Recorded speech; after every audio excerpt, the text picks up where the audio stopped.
കർത്താവിൻ്റെ വിലയേറിയ നാമം വാഴ്ത്തപ്പെടുമാറാകട്ടെ. ഈ സന്ധ്യാസമയം പല ഭവനങ്ങളിലിരുന്ന് ദൈവവചനം ശ്രദ്ധിക്കുന്ന എല്ലാ പ്രിയപ്പെട്ടവർക്കും കർത്താവായ യേശുക്രിസ്തുവിൻ്റെ നിസ്തുല്യ നാമത്തിൽ സ്നേഹവന്ദനം പ്രാരംഭമായി അറിയിക്കുന്നു. ഒരു പുതിയ വർഷം കർത്താവ് നമുക്കെല്ലാവർക്കും നൽകിയതോർത്ത് കർത്താവിനെ സ്തുതിക്കുകയാണ്. പുതിയ വർഷത്തിൻ്റെ പ്രാരംഭമാസം, പ്രാരംഭ ദിവസങ്ങളിലൂടെയൊക്കെ കടന്നു പോകുവാൻ കർത്താവ് നമ്മെ എല്ലാവരെയും സഹായിക്കുന്നു. ആയുസ്സും ആരോഗ്യവും ബലവും തന്ന് നമ്മെ പരിപാലിക്കുന്ന കർത്താവിന് എല്ലാ മഹത്വവും പ്രാരംഭമായി അർപ്പിക്കുകയാണ്. നാം കഴിഞ്ഞ ക്ലാസ്സിൽ പുതിയ നിയമ സഭയോടുള്ള ബന്ധത്തിൽ ചില കാര്യങ്ങൾ ചിന്തിപ്പാൻ ഇടയായി.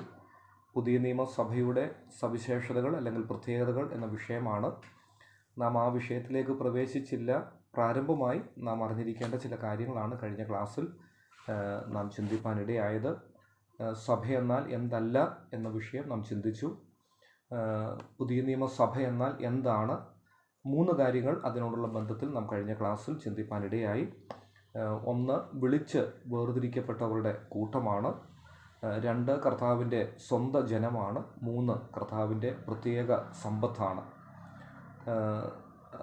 ആ 3 വിഷയങ്ങൾ കഴിഞ്ഞ ക്ലാസ്സിൽ നാം അല്പം വിശദമായി ചിന്തിച്ചു. ഇനി അത് ആവർത്തിപ്പാനായിട്ട് ആഗ്രഹിക്കുന്നില്ല. തുടർന്ന് നാം ചിന്തിപ്പാൻ ആരംഭിച്ച വിഷയം സഭ, പുതിയ നിയമസഭ 2 വിധത്തിൽ ഉണ്ട്. അതിൽ സാർവത്രിക സഭ എന്ന ആ വിഷയം നാം കഴിഞ്ഞ ക്ലാസ്സിൽ ചിന്തിച്ചു. തുടർന്ന് പ്രാദേശിക സഭ അല്ലെങ്കിൽ ലോക്കൽ ചർച്ച് എന്ന വിഷയമാണ് ചിന്തിപ്പാനായിട്ട് ആഗ്രഹിക്കുന്നത്. വിശദീകരിച്ചുള്ള ഒരു പഠനമല്ല, പറഞ്ഞു മാത്രം മുൻപോട്ട് പോകുവാനാണ് ആഗ്രഹിക്കുന്നത്. നമുക്കെല്ലാവർക്കും അറിയാവുന്ന വിഷയം തന്നെയാണ്. സാർവത്രിക സഭ എന്ന് പറഞ്ഞാൽ പെന്തക്കോസ്ത് നാൾ മുതൽ യേശുക്രിസ്തുവിൻ്റെ മടങ്ങിവരവ് വരെയുള്ള രക്ഷിക്കപ്പെട്ടവരുടെ കൂട്ടമാണ്. അത് അദൃശ്യമാണ്, ദൃശ്യമല്ല, നമ്മുടെ കണ്ണുകൾ കൊണ്ട് കാണുവാൻ സാധ്യമല്ല. അദൃശ്യമായ ഒരു കൂട്ടമാണ് സാർവത്രിക സഭ എന്ന് പറയുന്നത്. അതിനോടുള്ള ബന്ധത്തിൽ ചില വാക്യങ്ങളൊക്കെ നാം കഴിഞ്ഞ ക്ലാസ്സിൽ വായിച്ചു. പ്രാദേശിക സഭ അല്ലെങ്കിൽ ലോക്കൽ ചർച്ച് എന്ന് പറയുമ്പോൾ ഒരു സ്ഥലത്ത് അല്ലെങ്കിൽ ഒരു പ്രത്യേകമായ ഒരു പ്രാദേശിക സ്ഥലത്ത് രക്ഷിക്കപ്പെട്ട് കർത്താവിൻ്റെ നാമത്തിൽ കർത്താവിനെ ആരാധിച്ച് ദൈവവചന പ്രകാരം മുൻപോട്ട് പോകുന്ന ഒരു കൂട്ടത്തെയാണ് പ്രാദേശിക സഭ എന്ന് പറയുന്നത്. അദൃശ്യമായ സാർവത്രിക സഭയുടെ ഒരു ദൃശ്യമായ ചെറിയ ഒരു രൂപമാണ് പ്രാദേശിക സഭ എന്ന് പറയുന്നത്. അത് ഒരു പ്രദേശത്ത് കർത്താവിനെ രക്ഷിതാവും കർത്താവുമായി ഹൃദയത്തിൽ അംഗീകരിച്ച് കർത്താവിൻ്റെ കൽപ്പന പ്രമാണിച്ച് ദൈവവചന പ്രകാരം കർത്താവിനെ ആരാധിച്ച് മുൻപോട്ട് പോകുന്ന ഒരു കൂട്ടത്തെ ഒരു പ്രാദേശിക സഭ എന്ന് നാം പറയാറുണ്ട്. പുതിയ നിയമത്തിൽ അങ്ങനെയുള്ള ഒത്തിരിയും വാക്യങ്ങൾ അതിനോടുള്ള ബന്ധത്തിലുണ്ട്. പ്രാദേശിക സഭകൾ അതാത് സ്ഥലത്തോട് ചേർന്ന് വിളിച്ചിട്ടുണ്ട്. നമുക്കറിയാം, കൊരിന്ത്യർക്ക് എഴുതിയ 1-ാം ലേഖനം 1-ാം അധ്യായം 2-ാം വാക്യത്തിൽ കൊരിന്ത് സഭ എന്ന് പറയാറുണ്ട്. കൊരിന്തിലുള്ള ദൈവസഭ. ഗലാത്യ ലേഖനം 1-ാം അധ്യായം 2-ാം വാക്യത്തിൽ ഗലാത്യ സഭ എന്ന് പറയുന്നുണ്ട്. 1 തെസ്സലോനിക്കർ 1-ാം അധ്യായം 1-ാം വാക്യത്തിൽ തെസ്സലോനിക്ക സഭ എന്ന് പറയുന്നുണ്ട്. വെളിപ്പാട് പുസ്തകം 2-ഉം 3-ഉം അധ്യായങ്ങളിലെ 7 സഭകൾ, അത് ആ സ്ഥലത്തോടുള്ള ബന്ധത്തിലാണ് 7 സഭകളെ. എഫെസോസിലുള്ള സഭ, സ്മുർന്നയിലെ സഭ, പെർഗമോസിലെ സഭ, തുയതയിലെ, സർദീസിലെ, ഫിലദൽഫിയ, അങ്ങനെയുള്ള സ്ഥലത്തോട് ചേർന്ന് ഒരു പ്രാദേശിക സ്ഥലത്തോട് ചേർന്ന് പുതിയ നിയമസഭയെ അറിയപ്പെട്ടിരുന്നു. അപ്പം പ്രാദേശിക സഭ എന്ന് പറയുമ്പോൾ അത് രക്ഷിക്കപ്പെട്ട് കർത്താവിൻ്റെ കൽപ്പന അനുസരിച്ച് ദൈവവചന പ്രകാരം കർത്താവിനെ ആരാധിക്കുന്ന ഒരു ചെറിയ കൂട്ടമാണ്. ന്യായമായ ഒരു ചോദ്യം അതിനോടുള്ള ബന്ധത്തിൽ വരുവാൻ സാധ്യതയുണ്ട്.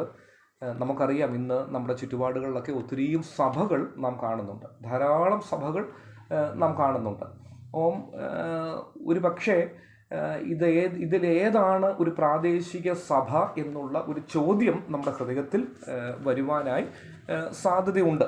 പ്രത്യേകിച്ച് ഇപ്പോഴത്തെ തലമുറ അല്ലെങ്കിൽ ഇന്നുള്ള തലമുറ ചോദിക്കുന്ന ഒരു ചോദ്യവുമാണ്, ഏതാണ് ഒരു പ്രാദേശിക സഭ എന്ന് പറയുന്നത്? അതിനോടുള്ള ബന്ധത്തിൽ ഒരു വാക്യം മാത്രം വായിച്ച് മുൻപോട്ട് പോകാൻ ആഗ്രഹിക്കുകയാണ്.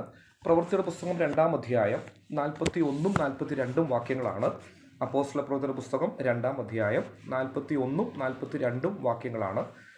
അവൻ്റെ വാക്ക് കൈക്കൊണ്ടവർ സ്നാനം ഏറ്റു. അന്ന് 3000-ഓളം പേർ അവരോട് ചേർന്നു. അവർ അപ്പോസ്തലന്മാരുടെ ഉപദേശം കേട്ടും കൂട്ടായ്മ ആചരിച്ചും അപ്പം നുറുക്കിയും പ്രാർത്ഥന കഴിച്ചും പോന്നു. ഇത് പുതിയ നിയമസഭയുടെ ആ പ്രാരംഭ നിമിഷങ്ങളാണ്.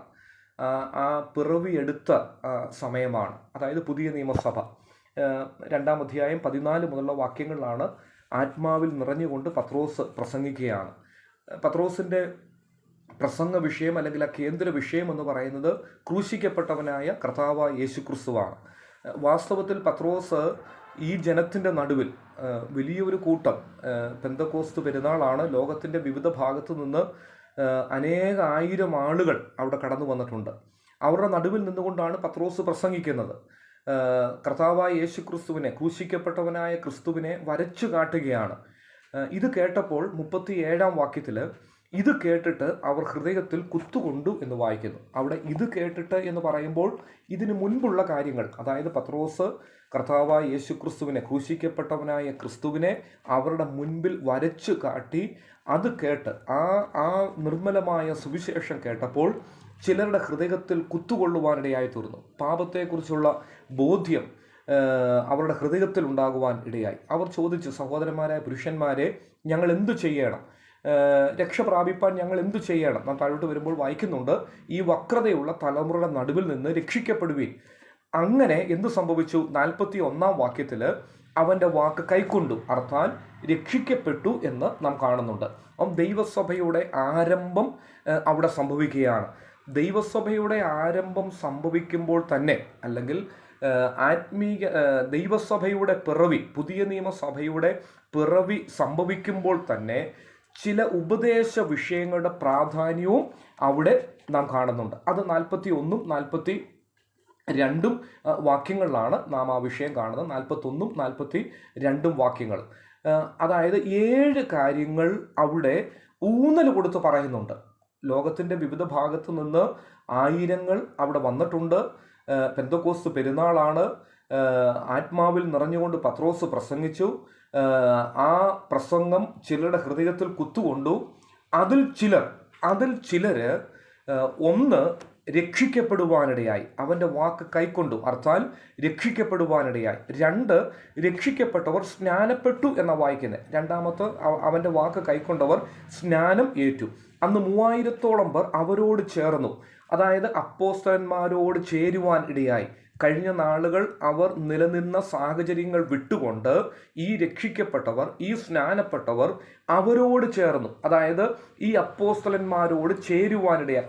ജീവിതത്തിൽ ഒരു വേർപെട്ട അനുഭവത്തിലേക്ക്, ഒരു സാഹചര്യത്തിലേക്ക് അവർ കടന്നു വരുന്നു.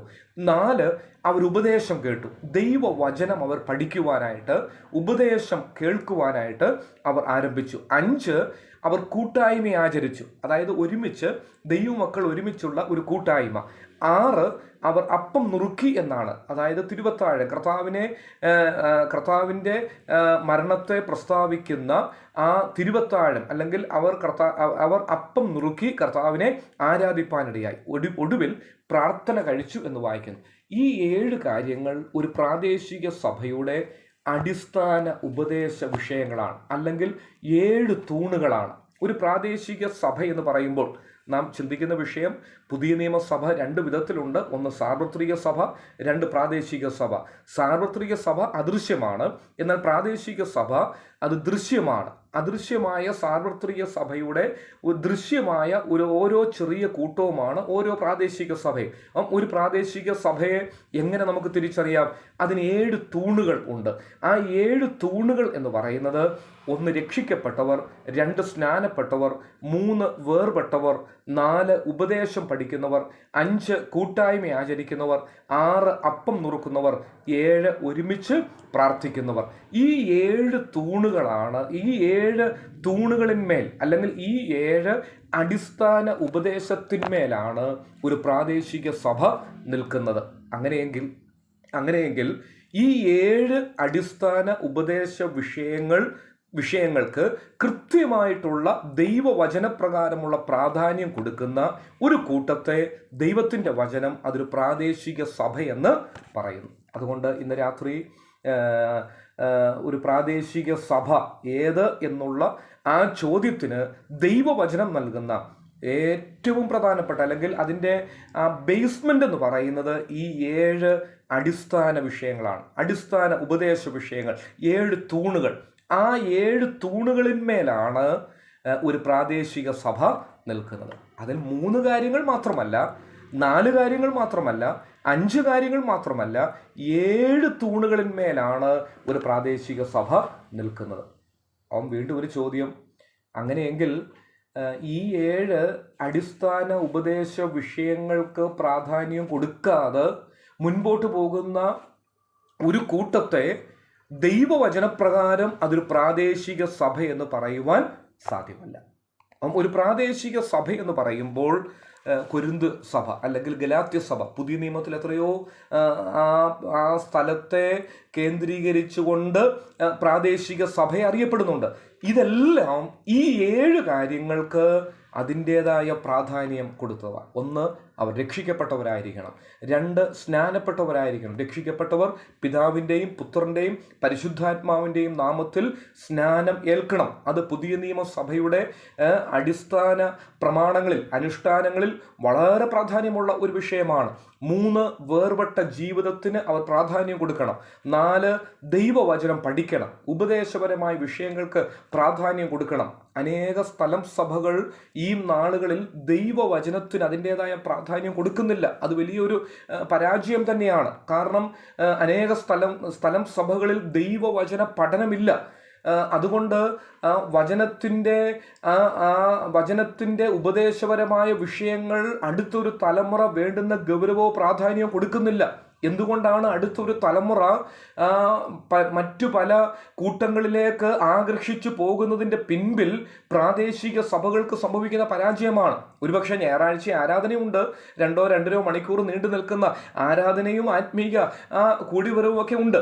എന്നാൽ ദൈവവചനത്തിനോ ഉപദേശപരമായ വിഷയങ്ങൾക്കോ ഒരു ദൈവസഭ പ്രാധാന്യം കൊടുക്കുന്നില്ല. എന്നാൽ അതിന് വളരെ ഗൗരവം കൊടുക്കണം. ദൈവസഭ ഉപദേശ വിഷയങ്ങൾ പഠിപ്പിക്കണം. അടുത്തൊരു തലമുറയെ പഠിപ്പിക്കുക എന്നുള്ളൊരു പ്രാദേശിക സഭയുടെ ഉത്തരവാദിത്വമാണ്. ഉപദേശം കേൾക്കണം, കൂട്ടായ്മ ആചരിക്കണം, അപ്പം നുറുക്കണം, 7 പ്രാർത്ഥന കഴിക്കണം. കർത്താവ് നമ്മെ സഹായിക്കട്ടെ. അടുത്ത വിഷയത്തിലേക്ക് പോകുവാനായിട്ട് ആഗ്രഹിക്കുകയാണ്. ഒരു പ്രാദേശിക സഭ എന്ന് പറയുമ്പോൾ ഈ 7 കാര്യങ്ങൾക്ക് അതിൻ്റേതായ പ്രാധാന്യം കൊടുത്ത് ഈ 7 തൂണുകളിന്മേലാണ് ഒരു പ്രാദേശിക സഭ നിൽക്കുവാൻ ഇടയായിത്തീരുക. കർത്താവ് നമ്മെ സഹായിക്കട്ടെ. ഇനി അടുത്തൊരു വിഷയം സഭയുടെ ആരംഭം എന്നുള്ളതാണ്. അത് വളരെ വിശദീകരിച്ച് പഠിക്കേണ്ട ഒരു വിഷയമാണെങ്കിലും 1-2 കാര്യങ്ങൾ മാത്രം അതിനോടുള്ള ബന്ധത്തിൽ പറഞ്ഞ് സഭയുടെ സവിശേഷതകളിലേക്ക് അല്ലെങ്കിൽ പ്രത്യേകതകളിലേക്ക് പ്രവേശിക്കുവാനായിട്ട് ആഗ്രഹിക്കുകയാണ്. നമുക്കറിയാം, ഏതൊരു കാര്യത്തിനും ഒരു ആരംഭമുണ്ട്. ഏത് കാര്യത്തിനും അതിൻ്റേതായ ഒരു തുടക്കം അല്ലെങ്കിൽ ആരംഭമുണ്ട്. ഒരു പുതിയ നിയമസഭ അല്ലെങ്കിൽ ഈ ദൈവസഭ ഇതിനും ഒരു ആരംഭം അല്ലെങ്കിൽ ഒരു തുടക്കം ഉണ്ട്. ആ തുടക്കത്തെക്കുറിച്ച് 1-2 കാര്യങ്ങൾ മാത്രം പറഞ്ഞ് മുൻപോട്ട് പോകുവാൻ ആഗ്രഹിക്കുകയാണ്. എഫേസ്യ ലേഖനം 3-ാം അധ്യായം അതിൻ്റെ 3-ാം വാക്യം. എഫേസ്യ ലേഖനം 3-ാം അധ്യായം അതിൻ്റെ 3-ാമത്തെ വാക്യം. എഫേസ്യ ലേഖനം 3-ാം അധ്യായം അതിൻ്റെ 3-ാമത്തെ വാക്യം. ഞാൻ മീതെ ചുരുക്കത്തിൽ എഴുതിയതുപോലെ വെളിപ്പാടിനാൽ എനിക്കൊരു മർമ്മം അറിയായി വന്നു എന്ന് നിങ്ങൾ കേട്ടിട്ടുണ്ടല്ലോ.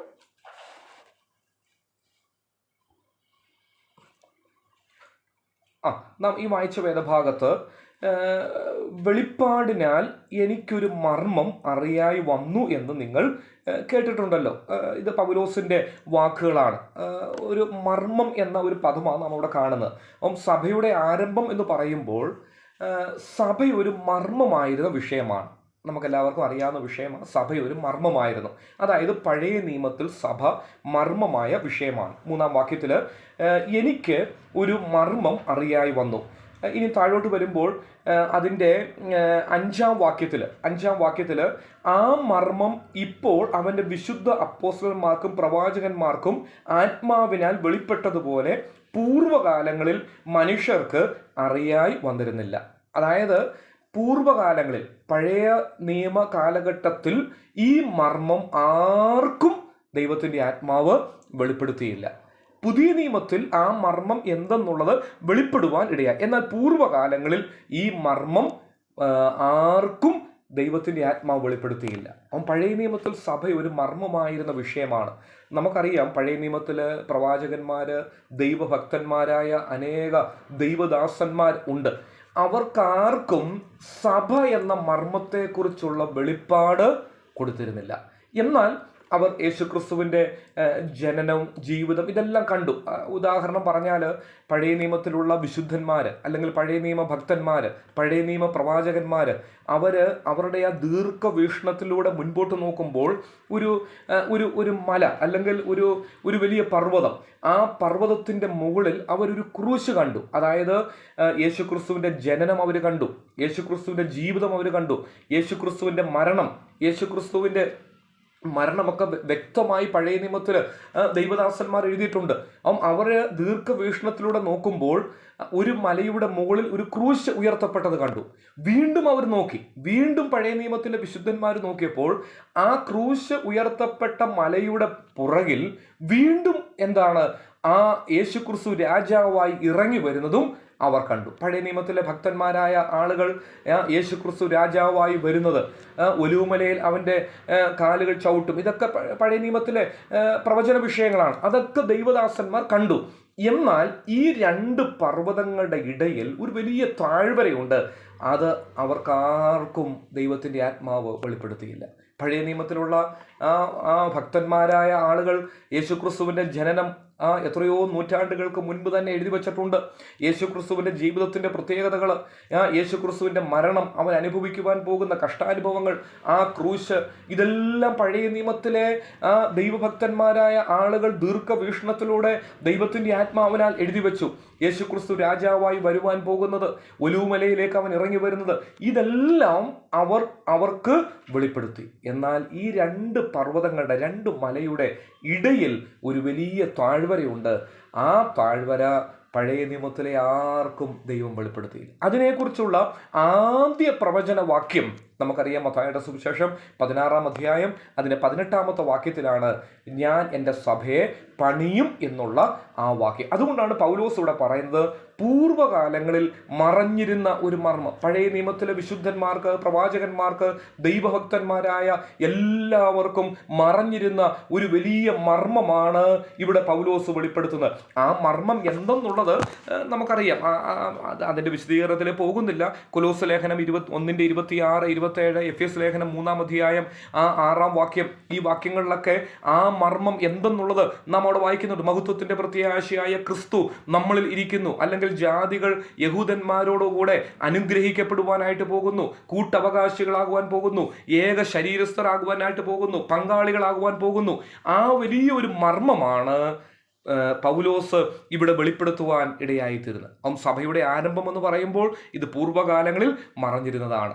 പിന്നെ കർത്താവ് ഭാവി കാലത്തിലാണ് ഈ വിഷയത്തെക്കുറിച്ച് മത്തായിയുടെ സുവിശേഷം 16-ാം അധ്യായം 18-ാം വാക്യത്തിൽ പറയുന്നത്. അത് കർത്താവ് പറയുമ്പോൾ സഭ ആരംഭിച്ചിട്ടില്ല, ശിഷ്യന്മാരെ തിരഞ്ഞെടുക്കുമ്പോൾ സഭ ആരംഭിച്ചിട്ടില്ല, കർത്താവിൻ്റെ മരണസമയം സഭ ആരംഭിച്ചിട്ടില്ല, കർത്താവിൻ്റെ ഉയർത്തെഴുന്നേൽപ്പിൽ സഭ ആരംഭിച്ചിട്ടില്ല, കർത്താവിൻ്റെ സ്വർഗാരോഹണത്തിൽ സഭ ആരംഭിച്ചിട്ടില്ല. എന്നാൽ സഭയുടെ ആരംഭം എന്ന് പറയുന്നത് നാം തിരുവെഴുത്തിൽ വായിക്കുന്നുണ്ട്. പ്രവൃത്തിയുടെ പുസ്തകം 2-ാം അധ്യായത്തിലാണ് ആത്മസ്നാനത്താൽ സഭയുടെ ആരംഭം സംഭവിപ്പാൻ ഇടയായി. കൊരിന്ത്യർക്ക് എഴുതിയ 1-ാം ലേഖനം 12-ാം അധ്യായം 13-ാം വാക്യമാണ്. ആ വാക്യം ജസ്റ്റ് ഒന്ന് വായിച്ച് മാത്രം നമുക്ക് അടുത്ത വിഷയത്തിലേക്ക് പ്രവേശിക്കാം. കൊരിന്ത്യർക്ക് എഴുതിയ 1-ാം ലേഖനം 12-ാം അധ്യായം അതിൻ്റെ 13-ാമത്തെ വാക്യമാണ്. 13-ാമത്തെ വാക്യം 1 കൊരിന്ത്യർ 12. ദാസന്മാരോ സ്വതന്ത്രരോ നാം എല്ലാവരും ഏക ശരീരമാകുമാറ് ഒരേ ആത്മാവിൽ സ്നാനമേറ്റും എല്ലാവരും ഒരേ ആത്മാവിനെ പാനം ചെയ്തുമിരിക്കുന്നു. ആത്മസ്നാനത്തെക്കുറിച്ച് എന്താണ് ആത്മസ്നാനം എന്ന് ചോദിച്ചാൽ അതിൻ്റെ ഉത്തരമാണ് 1 കൊരിന്ത്യർ 12:13. നമുക്കറിയാം, പുതിയ നിയമത്തിൽ 7 വാക്യങ്ങളെ ഉള്ളൂ ആത്മസ്നാനത്തോടുള്ള ബന്ധത്തിൽ. ആ 7 വാക്യങ്ങളിൽ 5 വാക്യങ്ങളും ആ ഭൂതകാലത്തിൽ എന്ന നിലയിലാണ് പറയുന്നത്. എന്നാൽ ഒരു വാക്യം അത് സംഭവിച്ചതായി 5 വാക്യങ്ങളും സംഭവിക്കുവാൻ പോകുന്നു എന്ന നിലയിലാണ് പറയുന്നത്. മത്തായിയുടെ സുവിശേഷം, മർക്കോസ്, ലൂക്കോസ്, യോഹന്നാന്, അപ്പോസ്തല പ്രവൃത്തി 1-ാം അധ്യായം, ഇവിടെയെല്ലാം അത് സംഭവിക്കുവാനായിട്ട് പോകുന്നു. ഞാൻ പരിശുദ്ധാത്മാവിനെ അയക്കും, കാര്യസ്ഥനെ അയക്കും, ഭാവി കാലത്തിലാണ് കർത്താവ് പറയുന്നത്. എന്നാൽ ഒരു വാക്യത്തിൽ പ്രവൃത്തിയുടെ പുസ്തകം 11-ാം അധ്യായത്തിൽ അത് സംഭവിച്ചു. അതായത് അത് ചരിത്രത്തിൽ സംഭവിച്ചു. പെന്തക്കോസ്ത് നാളിൽ ആത്മസ്നാനത്താൽ സഭയുടെ ആരംഭം കുറിക്കുവാനിടയായി. എന്താണ് ആത്മസ്നാനം? നാം ഈ വായിച്ച വേദഭാഗത്തുണ്ട്. 13-ാമത്തെ വാക്യം, യഹൂദനെന്നോ യവനനെന്നോ ദാസനെന്നോ സ്വതന്ത്രനെന്നോ നാം എല്ലാവരും ഏക ശരീരമാകുമാറ് ഒരേ ആത്മാവിൽ സ്നാനമേറ്റ് എല്ലാവരും ഒരേ ആത്മാവിനെ പാനം ചെയ്തിരിക്കുന്നു. അങ്ങനെ ആത്മസ്നാനത്താൽ ദൈവസഭയുടെ ആരംഭം കുറിക്കുവാൻ ഇടയായി. കർത്താവിൻ്റെ ശരീരമായ ദൈവസഭയുടെ ആരംഭം അവിടെ കുറിക്കുവാൻ ഇടയായി. കഴിഞ്ഞ എത്രയോ നൂറ്റാണ്ടുകളായി ഈ സഭ മുന്നേറുകയാണ്. പാതാള ഗോപുരങ്ങളൊന്നും അതിനെ ജയിക്കുകയില്ല. ദൈവത്തിൻ്റെ വചനത്തിൽ എഴുതി വച്ചിട്ടുണ്ട്, എത്ര അന്ധകാര ശക്തികൾ പ്രബലപ്പെട്ടാലും, ഏത് വർഗീയ ശക്തികളൊക്കെ പ്രബലപ്പെട്ടാലും, ഇന്ന് രാത്രി പറയട്ടെ, ദൈവസഭയെ പരാജയപ്പെടുത്തുവാനോ ദൈവസഭയെ തോൽപ്പിക്കുവാനോ ഒരു ശക്തിക്കും കഴിയുകയില്ല. അതുകൊണ്ട് കർത്താവിൻ്റെ സ്തോത്രം. പെന്തക്കോസ്ത് നാളിൽ ആത്മസ്നാനത്താൽ ദൈവസഭയുടെ, ക്രിസ്തുവിൻ്റെ ശരീരമായ ദൈവസഭയുടെ ആരംഭം കുറിക്കുവാൻ ഇടയായി തീർന്നു. ഇനി നാം അതിനോടുള്ള ബന്ധത്തിൽ നാം ഈ പുതിയ നിയമസഭയുടെ, അല്ലെങ്കിൽ അന്ന് ആരംഭം കുറിച്ച ദൈവസഭ, പുതിയ നിയമസഭ, ആ സഭയുടെ പ്രത്യേകതകൾ, ഒത്തിരിയും പ്രത്യേകതകൾ ദൈവവചനത്തിലുണ്ട്. നമുക്ക് അറിയാവുന്ന വിഷയം തന്നെയാണ്. ഒത്തിരിയും പ്രത്യേകതകൾ. ഈ പറയുന്ന വിഷയങ്ങളൊന്നും പുതുമയുള്ളതല്ല, നമുക്കെല്ലാവർക്കും അറിയാവുന്ന വിഷയങ്ങളാണ്. ഈ ദൈവവചനത്തിലുണ്ട്. അതിൽ ചില കാര്യങ്ങൾ മാത്രം നമുക്ക് ഒരുമിച്ച് ചിന്തിപ്പാനായിട്ട് ആഗ്രഹിക്കുകയാണ്. മത്തായിയുടെ സുവിശേഷം 16-ാം അധ്യായം 18-ാം വാക്യം, നാം കഴിഞ്ഞ ക്ലാസ്സിലും ആ വാക്യം വായിച്ചതാണ്. മത്തായിയുടെ സുവിശേഷം 16-ാം അധ്യായം അതിൻ്റെ 18-ാമത്തെ വാക്യം. മത്തായിയുടെ സുവിശേഷം 16-ാം അധ്യായം അതിൻ്റെ 18-ാമത്തെ വാക്യം. ഈ പാറമേൽ ഞാൻ എന്റെ സഭയെ പണിയും, പാതാള ഗോപുരങ്ങൾ അതിന് ജയിക്കയില്ല എന്ന് ഞാൻ നിന്നോട് പറയുന്നു. ഇത് കർത്താവ് ഭാവി കാലത്തിൽ പറയുന്ന ഒരു വാക്യമാണ്. നാം അവിടെ നിന്ന് ചിന്തിപ്പാൻ പോകുന്നത് പുതിയ നിയമസഭയുടെ സവിശേഷതകളിൽ ഒന്ന്, ഇത് കർത്താവിൻ്റെ വകയാണ്. ഇത് ദൈവത്തിൻ്റെ ഒരു സ്ഥാപനമാണ്. ഇത് കർത്താവിന് മാത്രം അവകാശപ്പെട്ടതാണ് ഈ ദൈവസഭ എന്ന് പറയുന്നത്. അവിടെ ചർച്ച് എന്ന പദത്തിൽ, ഇംഗ്ലീഷിൽ നാം ചർച്ച് എന്ന വാക്ക് കാണുന്നുണ്ട്. ആ ചർച്ച് എന്ന വാക്കിന് കിരിയാക്ക് എന്ന ഒരു ഗ്രീക്ക് പദമാണ് ഉപയോഗിച്ചിട്ടുള്ളത്. അതിൻ്റെ അർത്ഥം ഇത്രയേ ഉള്ളൂ, ബിലോങ്സ് ടു ക്രൈസ്റ്റ്, അതായത് ക്രിസ്തുവിൻ്റെ വക അല്ലെങ്കിൽ കർത്താവിൻ്റെ വക എന്നുള്ളതാണ്. പുതിയ നിയമസഭയുടെ പ്രത്യേകതകളിൽ ഒന്ന്, ഇത് കർത്താവിൻ്റെ വക എന്നുള്ളതാണ്. ഇത് വേറെ ആരുടെയും അവകാശമല്ല, ഇത് കർത്താവിന് മാത്രം അവകാശപ്പെട്ടതാണ്. അതിൻ്റെ ഒരു തെളിവും ഈ വായിച്ച വേദഭാഗത്തുണ്ട്. 18-ാം വാക്യത്തിൽ 3 ചോദ്യങ്ങളുടെ ഉത്തരം അവിടെ കാണുന്നുണ്ട്. 3 ചോദ്യങ്ങളുടെ ഉത്തരം. ആ 3 ചോദ്യങ്ങളിലൊന്ന്, സഭ ആരുടേതാണ്? ഒന്നാമത്തെ ഒരു ചോദ്യം, സഭ ആരുടേതാണ്? ഇനി രണ്ടാമത്തെ ഒരു ചോദ്യം, എവിടെയാണ് സഭയെ പണിയുന്നത്? 3, ആരാണ് സഭയെ പണിയുന്നത്? ഈ 3 ചോദ്യങ്ങളുടെയും ഉത്തരം അവിടെയുണ്ട്. ഒന്ന്, സഭ ആരുടേതാണ്? അവിടെ കർത്താവ് പറയുകയാണ്, പത്രോസിനോടാണ് പറയുന്നത്, നീ പത്രോസ് ആകുന്നു, ഈ പാറമേൽ ഞാൻ എൻ്റെ സഭയെ പണിയും. പുതിയ നിയമസഭയുടെ പ്രത്യേകതകളിൽ ഒന്ന്, ഇത് കർത്താവിൻ്റെ വകയാണ്. വെറുതെ അങ്ങ് കർത്താവ് പറയുകയല്ല, ആ വേദഭാഗത്ത് തന്നെയുണ്ട്, ഇതെൻ്റെ സഭയാണ്. സഭ ആരുടേത് എന്നുള്ള ചോദ്യത്തിന് ഒന്ന്, ഇതെൻ്റെ സഭയാണ്. ഇനി 2, ഈ സഭയെ പണിയുന്നതാരാ? ഈ സഭയെ പണിയുന്നതാരാ? ന്യായമായ ഒരു ചോദ്യമാണ്. പണിയുന്നത് ആരാണ്? അതിനും അവിടെ പറയുന്നുണ്ട്, ഞാൻ എൻ്റെ സഭയെ പണിയും. അതും വേറെ ആർക്കും ഇല്ല. അല്ലെങ്കിൽ പത്രോസിന് ഒരു പദവി അതിൽ കൊടുക്കുന്നില്ല. നീ അങ്ങ് പണിതോ എന്ന് കർത്താവ് പറയുന്നില്ല. നീ പത്രോസെ നീ പണിതോ, എൻ്റെ സഭയെ നീ പണിതോ എന്നല്ല, ഞാൻ എൻ്റെ സഭയെ പണിയും. ഞാൻ പണിയുന്നതും ക്രിസ്തുവാണ്. ഇനിയും ഇത് നിൽക്കുന്നത്, അതായത് ഈ സഭ നിൽക്കുന്നത്, ഈ ദൈവസഭ നിൽക്കുന്നത് എവിടെയാ? അതിനും അവിടെ തന്നെ ഉത്തരമുണ്ട്, ഈ പാറമേൽ. അത് പത്രോസ് അല്ല, നമുക്കറിയാവുന്ന വിഷയം തന്നെയാണ്, ക്രിസ്തുവാകുന്ന പാറമേൽ. സഭയുടെ നിലനിൽപ്പ് അടിസ്ഥാനമെന്ന് പറയുന്നത് അതും ക്രിസ്തുവാണ്. സഭയെ പണിയുന്നതും ക്രിസ്തുവാണ്. സഭ ക്രിസ്തുവിൻ്റെ വകയുമാണ്. ഇന്ന് രാത്രി ആ ഒരു ബോധ്യം ദൈവമക്കളായ നമ്മുടെ എല്ലാ ഹൃദയത്തെ ഭരിക്കേണ്ടത് ആവശ്യമാണ്. പുതിയ നിയമസഭ അതിൻ്റെ സവിശേഷതകളിൽ ഒന്ന്, ഇത് കർത്താവിന് മാത്രം അവകാശപ്പെട്ടതാണ്. വേറെ ആർക്കും ഇതിൻ്റെ അവകാശം ഇല്ല എന്നുള്ളതാണ്. പുതിയ നിയമത്തിൽ നാം വായിക്കുന്നുണ്ട്. പ്രവൃത്തിയുടെ പുസ്തകം 2-ാം അധ്യായം 47-ാം വാക്യത്തിൽ, പ്രവൃത്തിയുടെ പുസ്തകം 2-ാം അധ്യായം 47-ാം വാക്യത്തിൽ കർത്താവ് രക്ഷിക്കപ്പെടുന്നവരെ ദിനം പ്രതി സഭയോട് ചേർത്തുകൊണ്ടിരുന്നു. ആ വാക്യം സാർവത്രിക സഭയോടുള്ള ബന്ധത്തിലാണ്. എന്താ? കർത്താവാണ് രക്ഷിക്കപ്പെടുന്നവരെ ദിനം പ്രതി സഭയോട് ചേർത്തുകൊണ്ടിരുന്നത്. അത് കർത്താവിൻ്റെതാണ്. അതിൻ്റെ അവകാശം കർത്താവിന് മാത്രമുള്ളതാണ്. ഇനിയും പുതിയ നിയമത്തിൽ ഈ അനേക സഭകളുടെ പേരുകളൊക്കെ നാം കാണുമ്പോൾ കൊരിന്തിൽ ഉള്ള സഭയെക്കുറിച്ച് 1 കൊരിന്ത്യർ 11-ാം അധ്യായം അതിൻ്റെ 16-ാമത്തെ വാക്യത്തിൽ, 1 കൊരിന്ത്യർ 11-ാം അധ്യായം അതിൻ്റെ 16-ാം വാക്യത്തിൽ അങ്ങനെയുള്ള മര്യാദ ഞങ്ങൾക്കില്ല, ദൈവസഭകൾക്കുമില്ല. അതൊരു പ്രാദേശിക സഭയോടുള്ള ബന്ധത്തിലാണ്. ദൈവസഭകൾക്കും ഇല്ല. അതായത് പ്രാദേശിക സഭകൾ അത് ദൈവത്തിൻ്റെതാണ്, അതാ ദൈവസഭകൾക്കും ഇല്ല.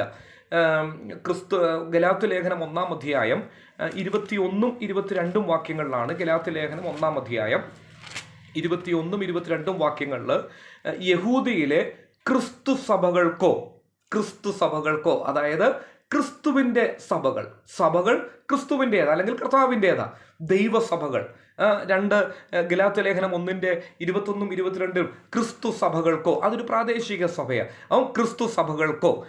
ഇനിയും റോമാലേഖനം 16-ാം അധ്യായം അതിൻ്റെ 16-ാമത്തെ വാക്യത്തിലും അതേ ഒരു ആശയം തന്നെ നാം കാണുന്നുണ്ട്. ക്രിസ്തുവിൻ്റെ സകല സഭകളും. റോമാലേഖനം 16-ാം അധ്യായം അതിൻ്റെ 16-ാമത്തെ വാക്യത്തിലാണ് ക്രിസ്തുവിൻ്റെ സകല സഭകളും. 1 തിമോത്തിയോസ് 3-ാം അധ്യായം അതിൻ്റെ 15-ാമത്തെ വാക്യത്തിലും ഇതേ ഒരു ആശയം കാണുന്നുണ്ട്. ജീവനുള്ള ദൈവത്തിൻ്റെ സഭ. 1 തിമോത്തിയോസ് 3-ാം അധ്യായം അതിൻ്റെ 15-ാമത്തെ വാക്യമാണ്. സഭ അത് ദൈവത്തിൻ്റെതാണ്, അത് കർത്താവിൻ്റെതാണ്. അതിനുള്ള അവകാശം വേറെ ആർക്കും ഇല്ല. പ്രാദേശിക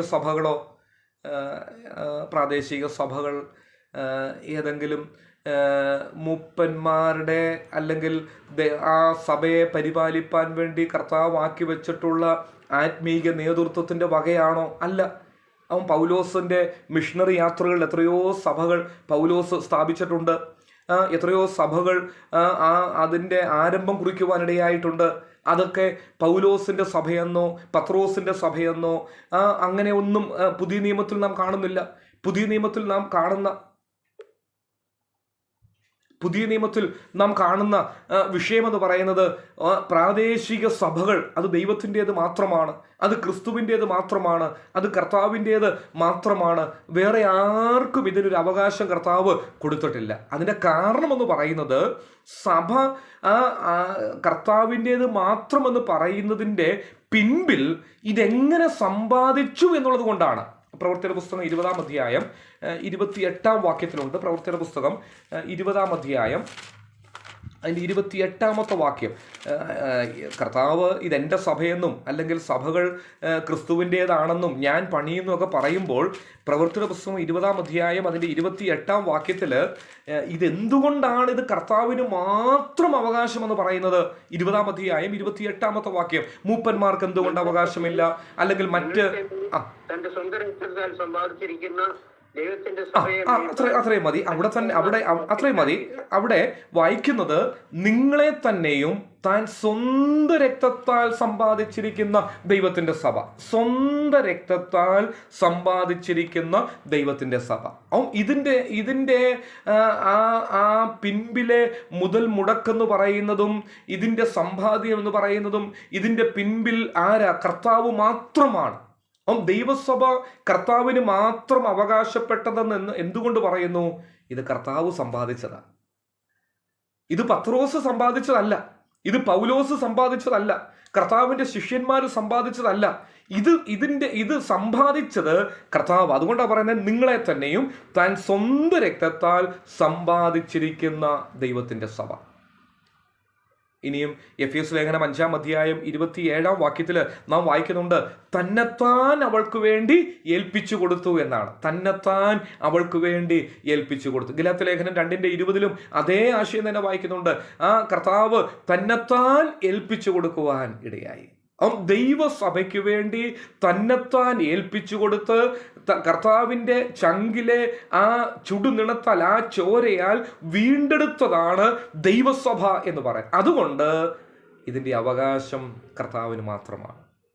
നാം വെളിപ്പാട് പുസ്തകത്തിലേക്ക് വരുമ്പോൾ 1-ാം അധ്യായം 20-21 വാക്യങ്ങളിലൊക്കെ കർത്താവ് ഓരോ സ്ഥലം സഭയും ഓരോ പൊൻനിലവിളക്കായി പറയുന്നുണ്ട്. ഓരോ സ്ഥലം സഭയും ഓരോ പൊൻനിലവിളക്ക, 7 സഭകൾ ചേരുന്ന ഒരു പൊൻനിലവിളക്കല്ല, ഓരോ സ്ഥലം സഭയും ഓരോ പൊൻനിലവിളക്ക. ഇനി എന്താ അവിടെ കർത്താവ് പറയുന്നത്? വെളിപ്പാട് പുസ്തകം 1-ാം അധ്യായത്തിലേക്ക് വരുമ്പോൾ ആ 7 പൊൻനിലവിളക്കുകളുടെ നടുവിൽ നിൽക്കുന്നവനാണ്. അതായത് കർത്താവ് ഓരോ സഭയുടെയും നടുവിൽ ഉണ്ട്. 2-3 പേർ എൻ്റെ നാമത്തിൽ കൂടി വരുന്നവരുടെ നടുവിൽ ഞാനുണ്ട് എന്ന് പറയുന്നു. അത് വാസ്തവത്തിൽ അതൊരു പ്രാദേശിക സഭയോടുള്ള ബന്ധത്തിൽ നാം വായിക്കുന്ന, കർത്താവിൻ്റെ നാമത്തിൽ 2-3 പേർ ഒരുമിച്ച് കൂടി വരുമ്പോൾ അവരുടെ നടുവിൽ ക്രിസ്തുവുണ്ട്. കാരണം അത് ക്രിസ്തുവിൻ്റെതാ, അത് കർത്താവിൻ്റെതായതുകൊണ്ടാണ് കർത്താവ് അവരുടെ നടുവിൽ നിൽക്കുന്നത്. വെളിപ്പാട് പുസ്തകം 1-ാം അധ്യായം 20-21-20-20-20-ാം വാക്യവും 2-ാം അധ്യായം 1-ാം വാക്യവും നാം വായിക്കുമ്പോൾ അതിൻ്റെ നടുവിൽ കർത്താവ് നിൽക്കുകയാണ്. 7 പൊൻനിലവിളക്കുകളുടെ നടുവിൽ നടക്കുന്നവൻ അരുളി ചെയ്തു. നടുവിൽ നടക്കുന്നവൻ എന്താ? അതിൻ്റെ അവകാശം ക്രിസ്തുവിന് മാത്രമാണ്. ഇനി ആത്മീക നേതൃത്വമോ ഒരു പ്രാദേശിക സഭയെ പരിപാലിപ്പാൻ വേണ്ടി, സൂക്ഷിപ്പാൻ വേണ്ടി കർത്താവ് ആക്കി വെച്ചിട്ടുള്ളതാണ് ആത്മീക നേതൃത്വം. നാം പ്രവർത്തന പുസ്തകത്തിൽ വായിക്കുന്നുണ്ട്, താൻ സ്വന്തം രക്തത്താൽ സമ്പാദിച്ചിരിക്കുന്ന ദൈവസഭയെ സൂക്ഷിപ്പാൻ വേണ്ടി ഞാൻ നിങ്ങളെ അധ്യക്ഷരാക്കി വെച്ച്, അതിനു വേണ്ടിയാ ആത്മീക നേതൃത്വം. ആ ആത്മീക നേതൃത്വവും എവിടെയായിരിക്കുന്നത്? നാം വെളിപ്പാട് പുസ്തകത്തിൽ വായിക്കുന്നുണ്ട്. 1-ാം അധ്യായം അതിൻ്റെ 20-ാം വാക്യം, 7 നക്ഷത്രം 7 സഭകളുടെ ദൂതന്മാരാകുന്നു. 7 നക്ഷത്രം 7 സഭകളുടെ ദൂതന്മാരാകുന്നു. ഈ 7 നക്ഷത്രം കർത്താവിൻ്റെ വലം കൈയിലാണ് ഇരിക്കുന്നത്. കർത്താവിൻ്റെ വലം കൈയിലാണ്. ഒരു പ്രാദേശിക സഭ, ആ സഭ കർത്താവിൻ്റേത് മാത്രമാണ്. ആ സഭയെ സൂക്ഷിപ്പാൻ വേണ്ടി കർത്താവ് ഒരു ആത്മീക നേതൃത്വത്തെ എഴുന്നേൽപ്പിച്ചിട്ടുണ്ട്, മൂപ്പന്മാരെ എഴുന്നേൽപ്പിച്ചിട്ടുണ്ട്.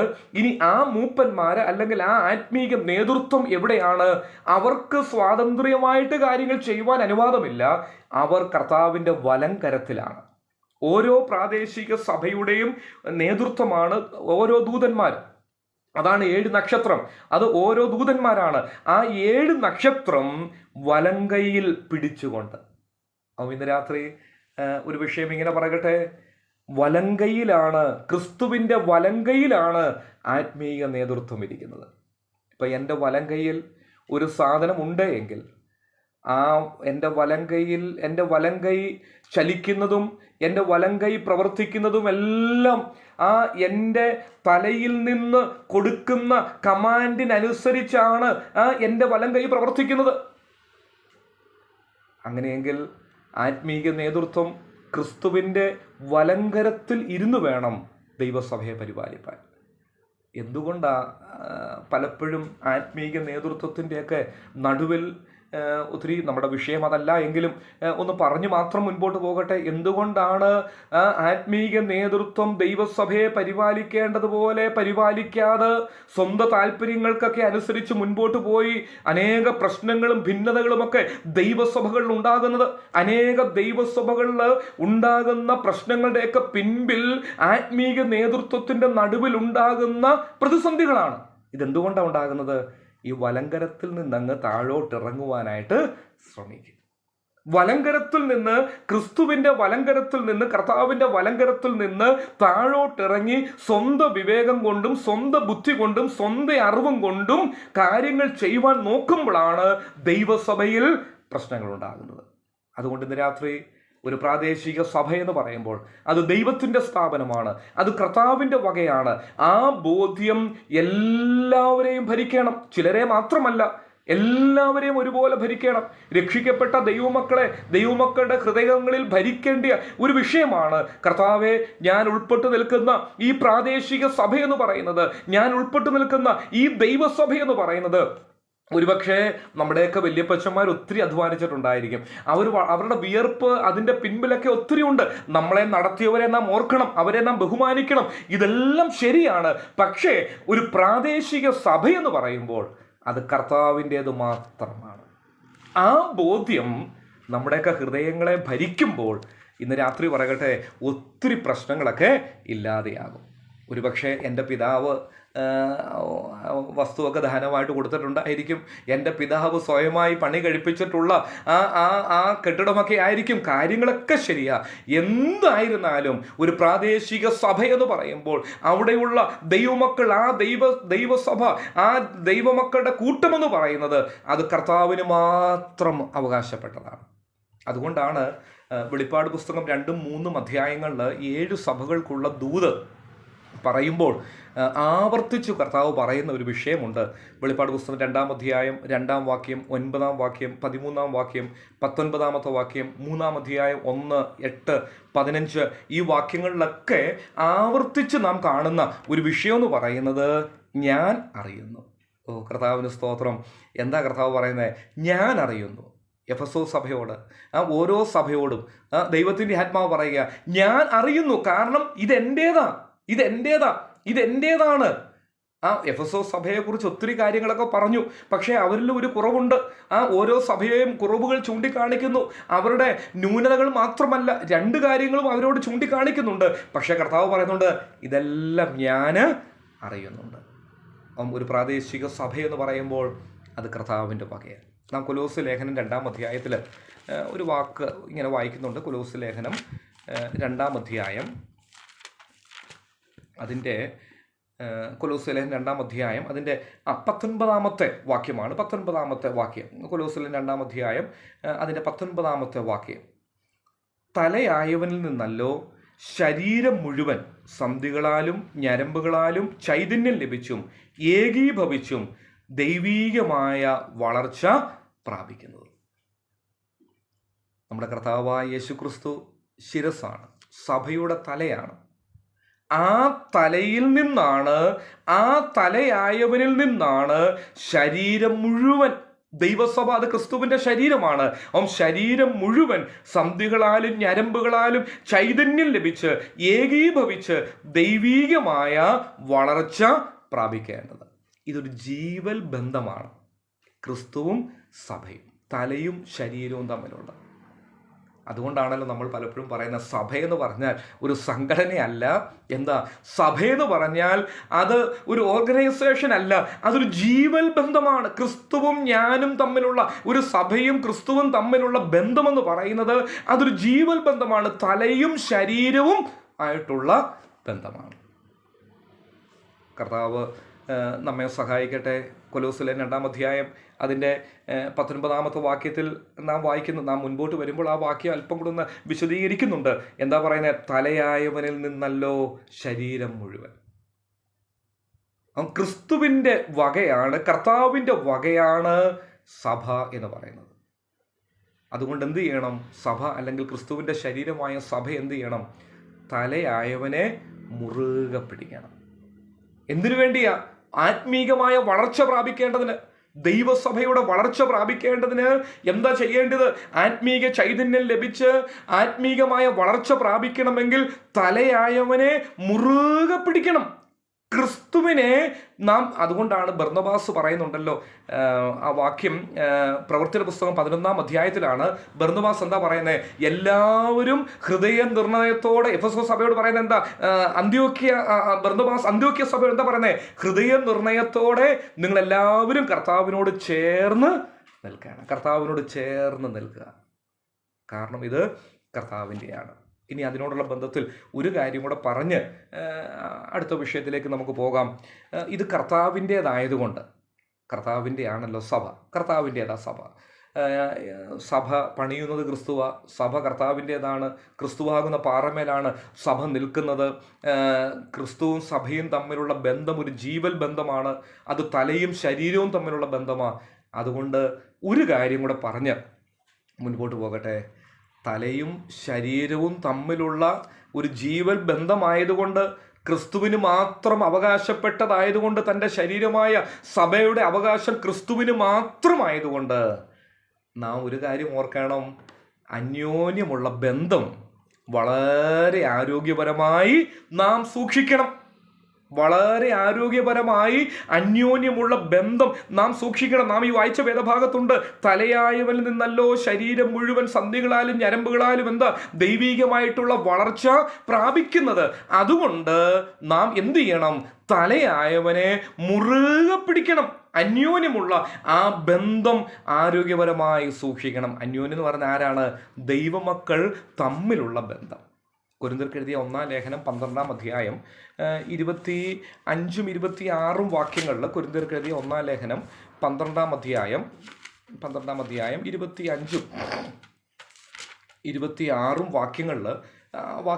വാക്യങ്ങളിൽ വാക്യം പൂർണ്ണമായിട്ട് വായിക്കുന്നില്ല, ഇത്രയേ ഉള്ളൂ. 25-ഉം 26-ഉം വാക്യങ്ങളിലാണ് ശരീരത്തിൽ ഭിന്നത വരാതെ അവയവങ്ങൾ അന്യോന്യം ഒരുപോലെ കരുതേണം.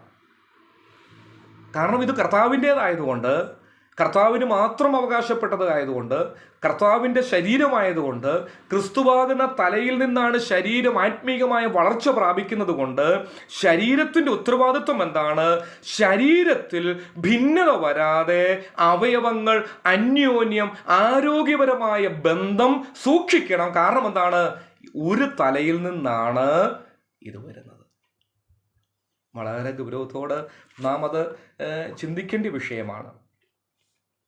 അതിൻ്റെ താഴോട്ട് വരുമ്പോൾ 26-ാം വാക്യത്തിൽ അതിനെക്കുറിച്ചൊക്കെയുള്ള കാര്യങ്ങൾ പൗലോസ് പറയുന്നുണ്ട്. ഇതെത്രത്തോളം സാധിക്കുന്നു എന്നതിൻ്റെ ഒരു പരിശോധനയാണ് 26-ാം വാക്യം. ഒരു അവയവം കഷ്ടം അനുഭവിക്കുന്നുവെങ്കിൽ അവയവങ്ങളൊക്കെയും കൂടെ കഷ്ടം അനുഭവിക്കട്ടെ. ഒരു അവയവത്തിന് മാനം വന്നുവെങ്കിൽ അവയവങ്ങളൊക്കെയും കൂടെ സന്തോഷിക്കട്ടെ. അതായത് ആ ശരീരം ആരോഗ്യപരമായ നിലയിൽ എന്ത് ചെയ്യണം? ആ ബന്ധം സൂക്ഷിക്കണം. കർത്താവ് നമ്മെ സഹായിക്കട്ടെ. പെട്ടെന്ന് അവസാനിപ്പിക്കാൻ ആഗ്രഹിക്കുകയാണ്. ഇത് കർത്താവിന് മാത്രം അവകാശപ്പെട്ടതാണ്. ദൈവസഭ കർത്താവിന് മാത്രമുള്ളതാണ്. പലപ്പോഴും നമ്മുടെ സാമീപ്യവും നമ്മുടെ സംസാരവും നമ്മുടെ ആ സഭയിലുള്ള ചില കാര്യങ്ങൾ കാണുമ്പോൾ ഇത് നമ്മുടേതാണെന്നുള്ള ആ ഒരു ചിന്ത നമ്മുടെ ഹൃദയത്തെ ചിലപ്പോഴൊക്കെ ഭരിക്കാറുണ്ട്. എന്നാൽ എപ്പോഴും ഓർത്തിരിക്കേണ്ട, കർത്താവ് ഇത് നിൻ്റേതാണ്.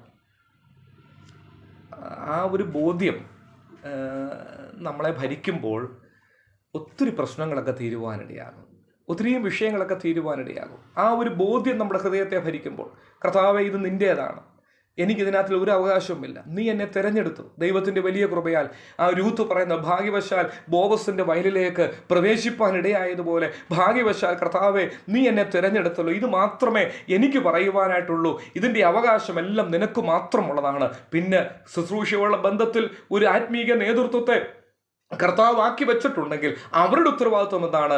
ആ ആടുകളെ, കുഞ്ഞാടുകളെ സൂക്ഷിക്കുക എന്നുള്ള, പരിപാലിക്കുക എന്നുള്ളതാണ് അവരുടെ ഉത്തരവാദിത്വം. കുറഞ്ഞു പോകാതെ, നഷ്ടപ്പെട്ടു പോകാതെ, അവയവങ്ങൾ തമ്മിൽ ഭിന്നതയൊന്നും ഉണ്ടാകാതെ, അവയവങ്ങളെ ഒരുപോലെ കണ്ടുകൊണ്ട് ശരീരത്തിൻ്റെ ഒരുമിച്ചുള്ള നിലനിൽപ്പിന് വേണ്ടി ആരോഗ്യപരമായി അത് കാത്തു സൂക്ഷിച്ചുകൊണ്ട് ആത്മീക നേതൃത്വം എന്ത് ചെയ്യണം? ദൈവസഭയെ പണിയുവാൻ ഇടയായിത്തീരണം. അവിടെ കർത്താവിൻ്റെ നാമം മഹത്വപ്പെടുവാനിടയാവും, കർത്താവിൻ്റെ നാമം ഉയർത്തപ്പെടുവാനിടയായിത്തീരും, ക്രിസ്തു നമ്മളിൽ മഹത്വപ്പെടുവാനിടയായിത്തീരും. ഒരു പ്രാദേശിക സഭ ആ ദൈവവചനപ്രകാരം നിലനിൽക്കുമ്പോൾ, ദൈവവചനപ്രകാരം അതിനെ മുൻപോട്ട് കൊണ്ടുപോകുമ്പോൾ, അവിടെയുള്ള ദൈവമക്കൾ അന്യോന്യമുള്ള ബന്ധം ആരോഗ്യപരമായി ഐക്യതയോടുകൂടെ കാത്തു സൂക്ഷിക്കുമ്പോൾ, ഇന്ന് രാത്രി പറയട്ടെ, അത് കർത്താവിൻ്റെ വകയാണെന്ന് ലോകം അറിയുവാനിടയാകും. ക്രിസ്തു അവിടെ വെളിപ്പെടുവാൻ ഇടയായിത്തീരും. നാം എഫെസ്യ ലേഖനം 4-ാം അധ്യായത്തിൽ വായിക്കുന്നുണ്ടല്ലോ, ആത്മാവിൻ്റെ ഐക്യത സമാധാന ബന്ധത്തിൽ നാം കാത്തു സൂക്ഷിക്കണം എന്നുള്ളത്. അവിടെ അതിൻ്റെ കാരണം പൗലോസ് പറയുന്നുണ്ട്. എഫെസ്യ ലേഖനം 4-ാം അധ്യായത്തിൻ്റെ താഴോട്ടുള്ള വാക്യങ്ങളിലാണ് നാം അതിൻ്റെ കാരണങ്ങൾ കാണുന്നത്. 7 കാര്യങ്ങൾ അവിടെ പൗലോസ് പറയുന്നുണ്ട്. ഒന്ന് എന്ന നിലയിലാണ് 7 കാര്യങ്ങൾ പൗലോസ് പറയുന്നത്. നമ്മുടെ ശരീരം ഒന്നാണ്, നമ്മുടെ പിതാവ് ഒരുവനാണ്, നമ്മുടെ പ്രത്യാശ ഒന്നാണ്, നമ്മുടെ വിശ്വാസം ഒന്നാണ്, നമ്മളിലുള്ള ആത്മാവ് ഒന്നാണ്, ഇതെല്ലാം ഒന്നാണ്, നമ്മുടെ സ്നാനം ഒന്നാണ്. ഇതെല്ലാം ഒന്നായതുകൊണ്ട് ദൈവസഭയിലുള്ള ദൈവമക്കൾ ആത്മാവിൻ്റെ ഐക്യത, സമാധാന ബന്ധത്തിൽ കാത്തു സൂക്ഷിച്ച് മുൻപോട്ട് പോകേണ്ടത് വളരെ ആവശ്യമാണ്. ഇന്ന് രാത്രി ഇവിടെ അവസാനിപ്പിക്കാൻ ആഗ്രഹിക്കാൻ നമ്മുടെ സമയം തീർന്നല്ലോ. കർത്താവിൻ്റെ ഇഷ്ടം അല്ലെങ്കിൽ കർത്താവിൻ്റെ ആ ഇഷ്ടം എന്ന് പറയുന്നത് അല്ല, കർത്താവിൻ്റെ ഇഷ്ടം നിവർത്തിക്കുക എന്നുള്ളതാണ് ഒരു സഭയുടെ ഏറ്റവും വലിയ ഉത്തരവാദിത്വം. കർത്താവിൻ്റെ ഇഷ്ടം ഭൂമിയിൽ നിവർത്തിക്കുവാൻ വേണ്ടിയാണ് ഓരോ പ്രാദേശിക സഭയും കർത്താവ് ആക്കി വെച്ചിട്ടുള്ളത്. ക്രിസ്തു സഭയെ പണിയുവാൻ ഇടയാകണം, സഭ ക്രിസ്തുവിനെ പണിയുവാൻ ഇടയാകരുത്. ഇന്നെന്താ സംഭവിക്കുന്നത്? നമ്മളൊക്കെ കർത്താവിനെ പണിയുവാനായിട്ടാണ് ശ്രമിക്കുന്നത്. ക്രിസ്തു സഭയാണ് പണിയേണ്ടത്. ക്രിസ്തു നാം തിരുവഴുത്തിൽ വായിക്കുന്നുണ്ട്. എഫേസ് ലേഖനം 3-ാം അധ്യായത്തിൽ ഒരു വാക്യം, നമുക്കറിയാവുന്ന വാക്യം തന്നെയാണ്. എഫേസ് ലേഖനം 3-ാം അധ്യായം, അതിൻ്റെ വാക്യം 3-ാം അധ്യായം 10-11 വാക്യങ്ങളാണ്. അതിൻ്റെ ആശയം ഇത്രയേ ഉള്ളൂ.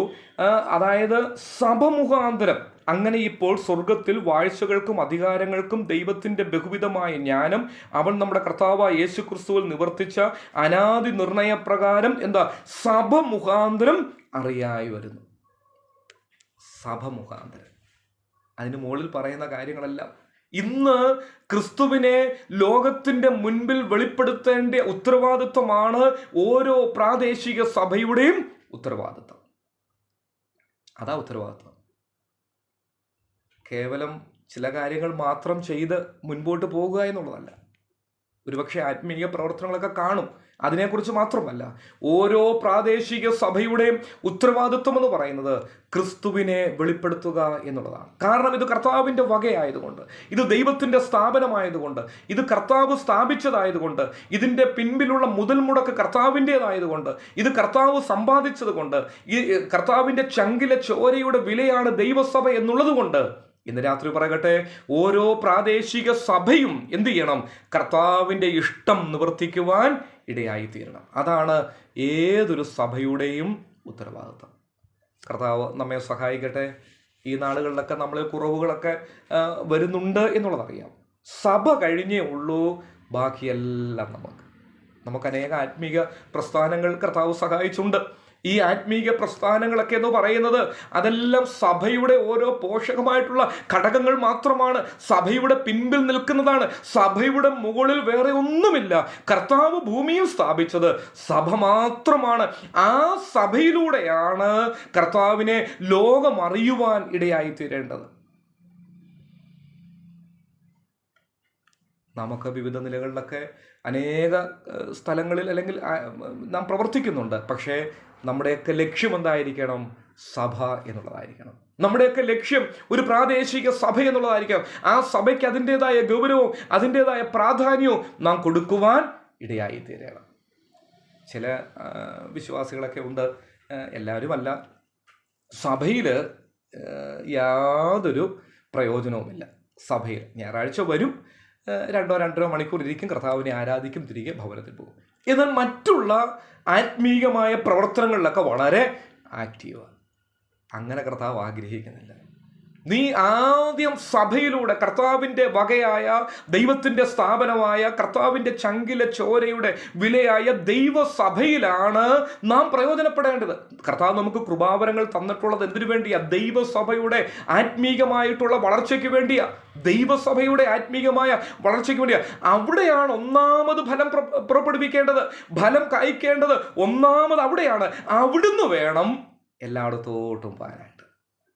അവിടെ നിശബ്ദനായിട്ടിരുന്നു കൊണ്ട് അവിടെ യാതൊരു പ്രയോജനവുമില്ല. പണ്ട് മലശ്ശേരിയിൽ ഞങ്ങൾക്കൊരു പിതാവുണ്ടായിരുന്നു.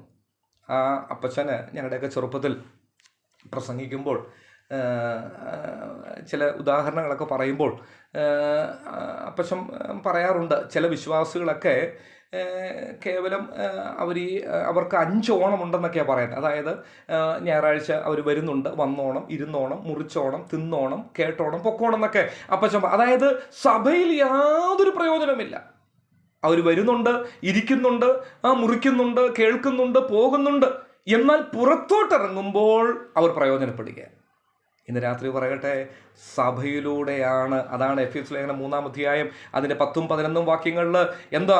സഭ മുഖാന്തരം ഒരു പ്രാദേശിക സഭയിലൂടെയാണ് കർത്താവിൻ്റെ നാമം ഉയർത്തപ്പെടേണ്ടത്. മറ്റെല്ലാ നിലയിലും നമുക്ക് കർത്താവിനെ ഉയർത്താം. പക്ഷേ ഒരു പ്രാദേശിക സഭയിൽ ഞാൻ ഉൾപ്പെട്ടു നിൽക്കുമ്പോൾ ആ പ്രാദേശിക സഭ ദൈവത്തിൻ്റെ സഭയായതുകൊണ്ട്, അത് കർത്താവിൻ്റെ സഭയായതുകൊണ്ട് അവിടെ ഞാൻ ഫലം പുറപ്പെടുവിക്കുവാൻ ഇടയായിത്തീരണം. കർത്താവ് നമ്മെ സഹായിക്കട്ടെ. ബാക്കിയുള്ള പ്രത്യേകത കർത്താവ് അനുവദിച്ചാൽ നമുക്ക് വരുന്ന ക്ലാസ്സുകളിൽ ചിന്തിക്കാം. ദൈവസഭ അത് കർത്താവിൻ്റെ സ്ഥാപനമാണ്, അത് ദൈവത്തിൻ്റെ സ്ഥാപനമാണ്. അതുകൊണ്ട് വരും ദിവസങ്ങളിൽ ആ ബോധ്യത്തോടുകൂടെ ഇതിൻ്റെയൊക്കെ പിൻപിൽ ഒരുപക്ഷെ വളരെ അധ്വാനിക്കുന്നവർ കാണും. ഇതൊന്നും നമ്മുടേതല്ല, ഇത് കർത്താവിൻ്റെതാണ്. ആ ബോധ്യം എപ്പോഴും എൻ്റെ ഹൃദയത്തെ ഭരിക്കണം. ഞാൻ സഭയിൽ വചന ശുശ്രൂഷ ചെയ്യുമ്പോൾ, ഞാൻ സഭയിൽ ആത്മീക പ്രവർത്തനങ്ങൾ ചെയ്യുമ്പോൾ, ഞാൻ ദൈവസഭയെ പരിപാലിക്കുമ്പോൾ, ഞാൻ സഭയുടെ പിൻപിൽ വളരെ കഠിനമായി അധ്വാനിക്കുമ്പോൾ എപ്പോഴും എൻ്റെ ഹൃദയത്തെ എത്ര വർഷങ്ങൾ കഴിഞ്ഞാലും ഭരിക്കേണ്ട ഒരു ചിന്ത, കർത്താവേ ഇത് നിൻ്റേതാണ്. ആ ഒരു ബോധ്യമുള്ളപ്പോൾ നാം ആ ഭയത്തോടെ എപ്പോഴും നിൽപ്പാനിടയാകും. ഇതെൻ്റെ അല്ല, ഇത് കർത്താവ്. നമുക്കറിയാമല്ലോ, നമ്മൾ വേറൊരു വീട്ടിൽ ചെന്നാൽ, എൻ്റെ വീട്ടിൽ നിന്ന് ഞാൻ വേറൊരു വീട്ടിൽ ചെന്നാൽ അവിടെ നാം അത്യാവശ്യം എന്ത് ചെയ്യും? നാം കാത്തു സൂക്ഷിക്കേണ്ട ഒത്തിരിയും കാര്യങ്ങൾ. കാരണം അതെൻ്റെ വീടല്ല. അയ്യോ, ഞാനത് അവിടെ ഇരിക്കുമ്പോൾ ഞാൻ ശ്രദ്ധിക്കും, അവിടെ നടക്കുമ്പോൾ ഞാൻ ശ്രദ്ധിക്കും, അവിടെ എന്ന് പറഞ്ഞാൽ എല്ലാത്തിലും എനിക്കൊരു ശ്രദ്ധയുണ്ട്. കാരണം അത് എൻ്റേതല്ലെന്നുള്ള ഒരു ബോധ്യം എൻ്റെ ഹൃദയത്തെ ഭരിക്കുന്നത് കൊണ്ടാണ്. ഇന്ന് രാത്രി ആ വിഷയം ഇങ്ങനെ പറയട്ടെ, ഒരു ഉദാഹരണം ഒന്ന് പറഞ്ഞതേ ഉള്ളൂ. ഇങ്ങനെ പറയട്ടെ, എപ്പോഴും നമ്മുടെ ഹൃദയത്തെ ഭരിക്കേണ്ടത് ഈ സഭയുണ്ടല്ലോ, അത് കർത്താവിൻ്റേതാണ്. ആ ബോധ്യം വരുമ്പോൾ നാം ഒരിക്കലും സഭയിൽ പ്രശ്നമുണ്ടാക്കുവാനായിട്ട് പോകത്തില്ല. നാം ഒരിക്കലും സഭയിൽ എൻ്റെ നാവ് കൊണ്ട് സഭയെ വേദനിപ്പിക്കുവാൻ പോകുകയില്ല, എൻ്റെ പ്രവൃത്തികൾ കൊണ്ട് സഭയെ വേദനിപ്പിക്കുവാൻ പോകുകയില്ല. കാരണം എന്താ? അയ്യോ, ഇതെൻ്റേതല്ല, ഇത് കർത്താവിൻ്റേതാ, ഇത് കർത്താവിൻ്റെ സമ്പാദ്യമാണല്ലോ, ഇത് ദൈവത്തിൻ്റെ സഭയാണല്ലോ, ഇത് ക്രിസ്തുവിൻ്റെ സഭയാണല്ലോ, ഇത് എൻ്റെ പിതാക്കന്മാരുടെ സഭയല്ല, എൻ്റെ വല്യപ്പച്ചൻ്റെ സഭയൊന്നുമല്ല, എൻ്റെ കുടുംബത്തിൻ്റെ സഭയൊന്നുമല്ല, ഇത് കർത്താവിൻ്റേതാ, ഇത് ദൈവത്തിൻ്റേതാ. ആ ബോധ്യം എപ്പോഴും നമ്മെ ഭരിപ്പാൻ കർത്താവ് സഹായിക്കട്ടെ. കർത്താവിൻ്റെ നാമം ഇന്ന് വന്നേക്കും വാഴ്ത്തപ്പെടുവാൻ ഇടയായിത്തീരട്ടെ. ദൈവനാമത്തിന് മഹത്വം ഉണ്ടാകട്ടെ. അവിടുത്തെ വലിയ ദാസകൾ കൂടെ കേൾപ്പിച്ച വചനങ്ങൾക്കായിട്ട് സ്തോത്രം ചെയ്യുന്നു. നാം കേട്ട വചനത്തിനനുസരിച്ച് നമ്മുടെ പ്രവർത്തനങ്ങളെ സഭയിലും വെളിയിലും ക്രമീകരിക്കുവാൻ തക്കവണ്ണം കർത്താവ് നമുക്ക് ഇടയാക്കട്ടെ. ഇപ്പോൾ കർത്താവിന്റെ ദാസൻ PJ പീലിപ്പോസ് പ്രാർത്ഥിച്ച് ആശീർവാദം പറയുന്നതായിരിക്കും.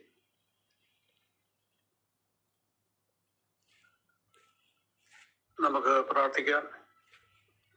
മഹാസ്നേഹവാനും കരുണയിൽ സമ്പന്നനുമായ ഞങ്ങളുടെ സ്വർഗസ്വനായ പിതാവാൻ ദൈവമേ, നന്ദിയോടും സ്തുതിയോടും കൂടെ കർത്താവെ, അങ്ങയുടെ സനയിൽ ഇതുവരെയും ഞങ്ങൾക്ക് ആയിരുന്നുകൊണ്ട് ദൈവവചനം ശ്രവിപ്പാൻ കർത്താവ് സഹായിച്ചല്ലോ. അങ്ങയുടെ ദാസനെ കർത്താവ് ബലപ്പെടുത്തിയല്ലോ. ആത്മാവിൻ്റെ ആ ശക്തിയിൽ നിറവിൽ ഒക്കെ ആയിരുന്നുകൊണ്ട് കർത്താവിൻ്റെ വചനം